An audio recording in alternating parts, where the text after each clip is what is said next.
Hi, I'm Tim Roble, and welcome to another episode of Adventure Athlete, day number 23 on the Humvee. Thought I would start out here with my big rig, Oscar Mike. That came just a vision. I had a vision that I wanted an expedition truck. I sought out the specific chassis, the longest wheelbase, which was a 1089 Wrecker, so I didn't have to extend the frame or anything. But after I got done building this, I wanted something, I had a vision of something that would fit in a parking spot like my GMC Canyon was. And I think this ended up being the perfect solution. So why I started with Oscar Mike, because that was my vision. The Humvee, what I drew 2.5 years ago now, is finally at that spot of what I wanted. And really worked through the whole process here, and I'm super stoked on how it turns out and how it looks. So this is a DIY high-low camper that the top moves up 24 inches on linear actuators.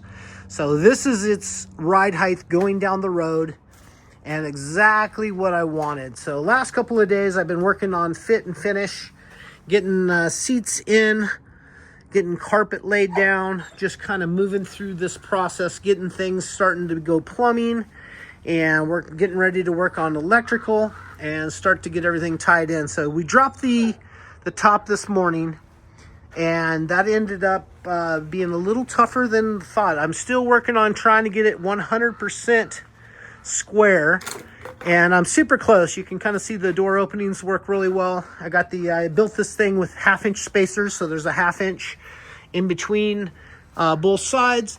So I still need to move it back just a little bit. And top weighs about 350 pounds. One person can actually kind of squat it up. And that's what I'm kind of estimating that is. I love the way the tracks end up nesting in this little area. Still got a little cleanup of the plastic that I'm peeling, and I still got a couple more on the roof to do. But got all of this tied in. All of that turned out really nice. Got the spares up in place. I did not use the winches, but for those of you guys that haven't been paying attention, the spares are on spindles, and they are part of the departure angle. So I got a lot of room there. And I think that's just going to be another cool thing. Spacing turned out good. You can see here I need to come back about 1/4, maybe 3/16 of an inch. Still working on that because I have to get everything perfect before I start fabbing up these linear actuators, because I'm going to do those with the upper mounts in place, and then I'll make the lower mounts to match. And so I'm going to use those actuators as a plumb bob, or their own plumb bob. So all 4 of them will run in the exact same sequence. Bathroom, I ended up painting this panel. The white was killing me. Would probably leave the upper white, but this just wasn't working for me. And I did the same thing on the door here. And so with the top up, that door will push open, as well as this one. And then that will expose those 2 other windows. So it's really dark in here now, which is nice. And this is exactly how I envisioned all of this. So watching my own videos, there's my feet. I got room for my feet to pass through when I'm sleeping. I got this upper deck put in. The TV is on a swivel mount that I custom modified.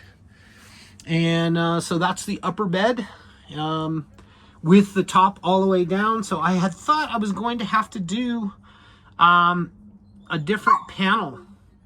The dogs are not used to not being with me, so excuse them. But I'll frame that in.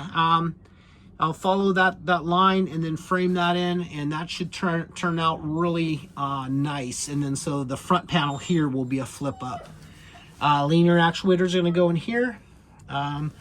This afternoon I'll work on getting that plastic off, and then start wiring up batteries. And I think I'll probably get the solar going, make this thing work on solar. And so when I wire everything in, at least I can have good batteries to go back on. But I absolutely love how it turned out. I love the looks of things. I'm super stoked. Push this TV back. If you haven't liked and subscribed, please like and subscribe to my videos.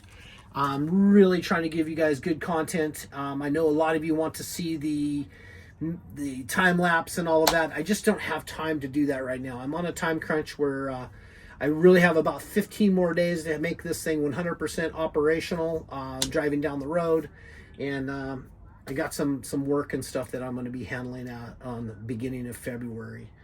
But back to the design on all of this and thoughts on everything.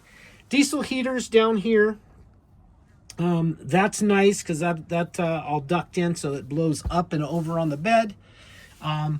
Why the top is like it is I wanted room for my feet to go underneath the TV when I'm sleeping to pass through, and still needed room for it to clear. And this is that LG Nano Cell TV, same thing I have in Oscar Mike. I absolutely love this TV.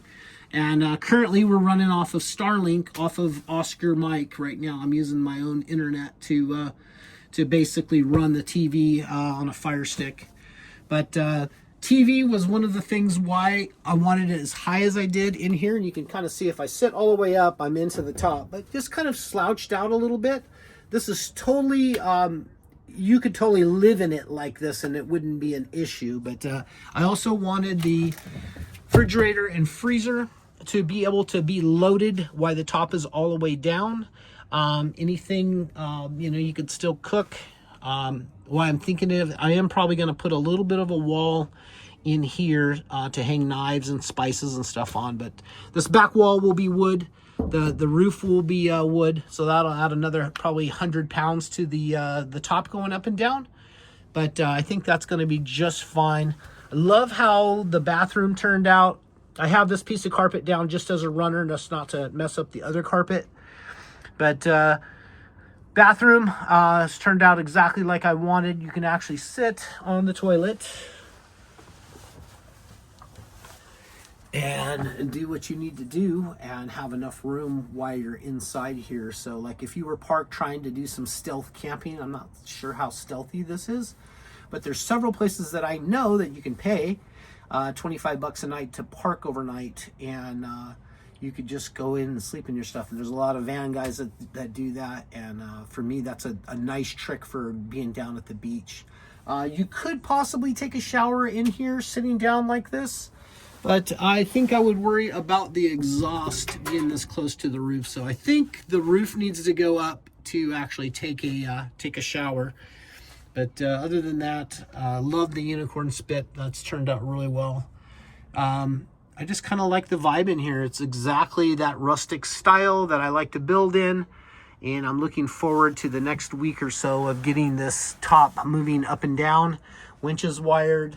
All the electrical moving and making power. I think that's going to be a really epic time. I'm so stoked right now to be at this point. I can now put the front windows in if I needed to. I'm going to wait. Looks like we got another 7 days of good weather. No wind. The wind had really played havoc on me. The wind made this a tough, stressful environment.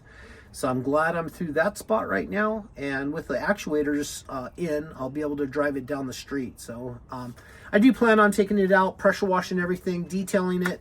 And then I'm going to put a second coat of the rhino lining on it and just tie all that up and make everything look as nice and clean as possible as I can. So thank you guys for the questions, comments. I really appreciate you guys. I feel like I owe you guys a little bit. I asked what you want to see and you told me time lapse, and I just don't have the time to move a camera on a tripod around. I'm trying to make all this happen, and usually end of the day I try to do a video and explain theory. I'm not really trying to show you like how to weld. I'll do a separate video on that, on how I weld. I use a spot technique a lot of times, and I run hot so it burns in and you have good fusion of the metal, not just a bunch of tacks like a lot of guys like to say, and that's always controversial.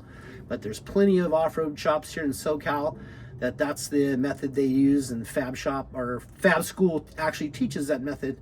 I did have my plates x-rayed back in the day and passed even with a MIG weld, so no inclusions, and I know that's a good solid weld. And I've had I've had 3 clients crash cars that I've built, and yeah, there's never been a failure point in the cage or the chassis, so I'm happy with that.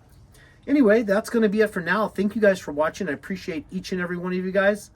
I'll catch you here next time.